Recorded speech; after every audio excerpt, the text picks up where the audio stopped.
ये चिल्ड्रन फिर next heading हमें देखनी है न्यूक्लियर फोर्सेस। न्यूक्लियर फोर्सेस क्या होते हैं? देखिए, आपको मालूम है कि न्यूक्लियस के भीतर प्रोटॉन्स और न्यूट्रॉन्स होते हैं जिनको न्यूक्लियॉन्स कहते हैं। और अगर हम कूलम्स लॉ को देखें तो कूलम्स लॉ के हिसाब से लाइक चार्जेस में रिपल्शन होता है। तो न्यूक्लियस के भीतर प्रोटॉन प्रोटॉन के बीच में तो रिपल्सिव फोर्स लगेगा, जिससे न्यूक्लियस का साइज बढ़ते जाना चाहिए, लगातार उनके बीच में रिपल्सिव फोर्स लगना चाहिए। लेकिन एक जापानीज साइंटिस्ट युकावा ने बताया था कि न्यूक्लियस के भीतर यानी न्यूक्लियॉन्स में प्रोटॉन प्रोटॉन के बीच में, प्रोटॉन न्यूट्रॉन के बीच में और न्यूट्रॉन न्यूट्रॉन के बीच में एक स्ट्रॉन्ग अट्रैक्टिव फोर्स एक्ट करता रहता है जो न्यूक्लियस को इंटैक्ट रखता है। ठीक है, इस स्ट्रॉन्ग अट्रैक्टिव फोर्सेस को न्यूक्लियर फोर्सेस कहते हैं या एक्सचेंज फोर्सेस कहते हैं, एक्सचेंज फोर्सेस। ठीक है, ये युकावा ने बताया था जब युकावा ने मेसॉन्स को डिस्कवर किया था। एक एलिमेंट्री पार्टिकल होता है मेसॉन्स, 3 टाइप के मेसॉन्स होते हैं, pi plus, pi minus and pi not. तो युकावा ने बताया था कि न्यूक्लियस के भीतर जो न्यूक्लियॉन्स हैं यानी जो प्रोटॉन प्रोटॉन हैं या न्यूट्रॉन प्रोटॉन न्यूट्रॉन के बीच में या न्यूट्रॉन न्यूट्रॉन के बीच में या प्रोटॉन न्यूट्रॉन के बीच में स्ट्रॉन्ग अट्रैक्टिव फोर्स लगता है जिसका काम होता है न्यूक्लियस को इंटैक्ट रखना। इन फोर्सेस को न्यूक्लियर फोर्सेस कहते हैं या एक और नाम दे दिया गया था exchange forces. Exchange forces, exchange forces नाम देने का रीज़न ये था कि भाई प्रोटॉन प्रोटॉन के बीच में तो रिपल्सिव फोर्स लगेगा, लेकिन युकावा ने बताया था कि जब 2 प्रोटॉन के बीच की डिस्टेंस एक डेफिनेट वैल्यू से कम होगी तो 2 प्रोटॉन में से कोई एक प्रोटॉन पाई माइनस मेसॉन्स में कन्वर्ट हो जाएगा, यानी नेगेटिव पार्टिकल में कन्वर्ट हो जाएगा। और जब नेगेटिव पार्टिकल में कन्वर्ट हो जाएगा तो वो उसको अट्रैक्ट करने लग जाता है।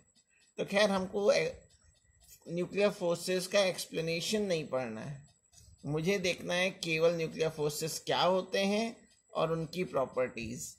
तो देखिए, जो न्यूक्लियर फोर्सेस हैं बच्चों, ये यूनिवर्स नेचर में जितने भी फोर्सेस प्रेजेंट हैं उन सबसे स्ट्रांग होता है, यानी स्ट्रॉन्गेस्ट फोर्स है ये जो नेचर में प्रेजेंट है। और ये बेसिकली अट्रैक्टिव होता है, इसका नेचर अट्रैक्टिव होता है। और ये फोर्स तब इफेक्टिव होते हैं जब प्रोटॉन प्रोटॉन के बीच की दूरी, प्रोटॉन न्यूट्रॉन के बीच की दूरी 1 फर्मी यानी 10⁻⁻15 मीटर से कम हो। तो ये डिस्टेंस तो बहुत कम हो गई, इसीलिए इनको हम लोग शॉर्ट रेंज फोर्सेस कहते हैं। और ये नॉन इलेक्ट्रिक होते हैं, नॉन ग्रेविटेशनल होते हैं, यानी मास से कोई मतलब नहीं, चार्ज से कोई मतलब नहीं। हाँ, स्पिन पे डिपेंड करते हैं, तो they are spin dependent, they are charge independent.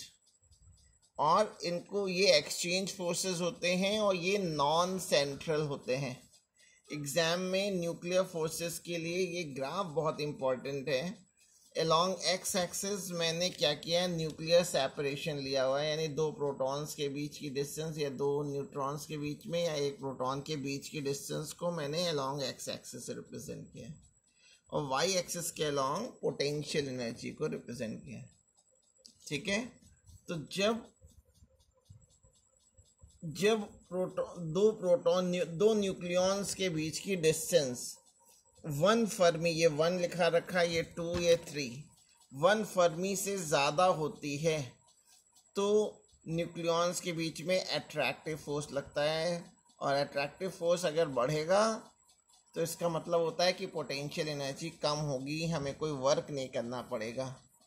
Potential energy किसी बॉडी में कब आती है, जब रिपल्सिव फोर्स के अगेंस्ट हम कुछ वर्क करें। तो अगर किसी बॉडी में रिपल्सिव फोर्स होगा तो उसकी पोटेंशियल एनर्जी पॉजिटिव होगी।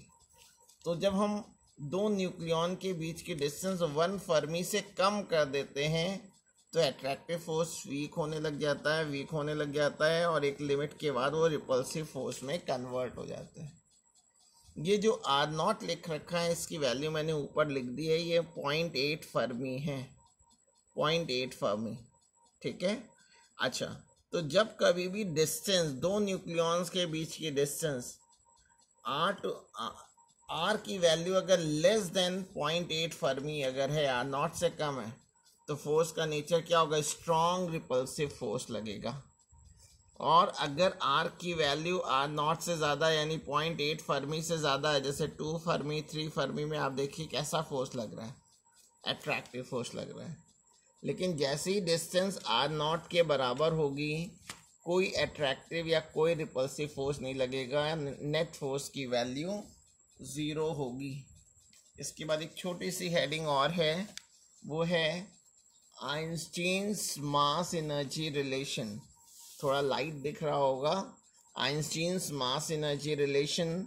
देखिए, आइंस्टीन ने जब मास एनर्जी रिलेशन दिया था, उससे पहले यूनिवर्स में दो लॉ बड़े फेमस थे, एक law of conservation of mass और दूसरा law of conservation of energy.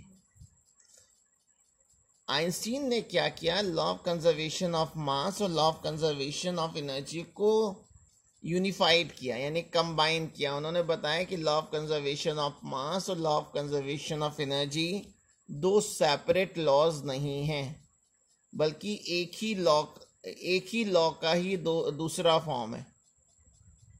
उन्होंने बताया कि जब कभी भी किसी बॉडी के मास में कुछ डिफेक्ट होगा, सपोज कीजिए डेल्टा एम मास डिफेक्ट हो रहा है, लॉस कर रहा है, तो जितना उसका मास में डिफेक्ट होगा उसके इक्विवेलेंट अमाउंट ऑफ एनर्जी वो रिलीज कर देगा, ठीक है। Energy and mass are related to each other and every substance has energy due to its mass. ये फॉर्मूला था, delta E is equal to delta M into C square, ठीक है। इसमें सी स्पीड ऑफ लाइट है और delta M को कहते हैं मास डिफेक्ट। और जो ये रिलेशन है delta E is equal to delta M into C square, इसको आइंस्टीन मास एनर्जी रिलेशन कहते हैं। नेक्स्ट हेडिंग है पेयर प्रोडक्शन। पेयर प्रोडक्शन क्या होता है, देखिए, जब कभी भी एक energetic gamma photon, gamma radiation है, वो रेडिएशन जो है वो एनर्जी के पैकेट्स के फॉर्म में ट्रेवल करती है, जिनको फोटोन कहते हैं, इसीलिए हम गामा फोटोन कह रहे हैं। अगर कोई एनर्जेटिक गामा फोटोन है किसी सब्सटेंस पे, ये गामा फोटोन दिखाया किसी ये सब्सटेंस पे इंसिडेंट कर रहा हूँ मैं, जब इंसिडेंट करते हैं तो उस सब्सटेंस का न्यूक्लियस उसकी एनर्जी को एब्जॉर्ब कर लेता है और उससे दो पार्टिकल एमिट होते हैं, एक इलेक्ट्रॉन और एक पॉजिट्रॉन। तो जब एनर्जेटिक गामा फोटोन किसी सब्सटेंस पे हम इंसिडेंट करते हैं तो उस सब्सटेंस का न्यूक्लियस अपने में से दो पार्टिकल एमिट करता है, एक है इलेक्ट्रॉन, दूसरा पॉजिट्रॉन। तो ये जो प्रोडक्शन हो रहा है इलेक्ट्रॉन और पॉजिट्रॉन का, यानी ये पेयर में प्रोड्यूस हो रहे हैं, इसलिए इसको हम लोग पेयर प्रोडक्शन कहते हैं, ठीक है, पेयर प्रोडक्शन। तो गामा फोटोन की एनर्जी एच न्यू हो गई और इससे क्या मिल रहा है, एक इलेक्ट्रॉन को -1 बीटा 0 से लिखते हैं और पॉजिट्रॉन को +1 बीटा 0 को। ये जो पॉजिट्रॉन है ये भी एक एलिमेंट्री पार्टिकल है, इसको डिस्कवर किया था एंडरसन ने, ANDERSON इन 1932।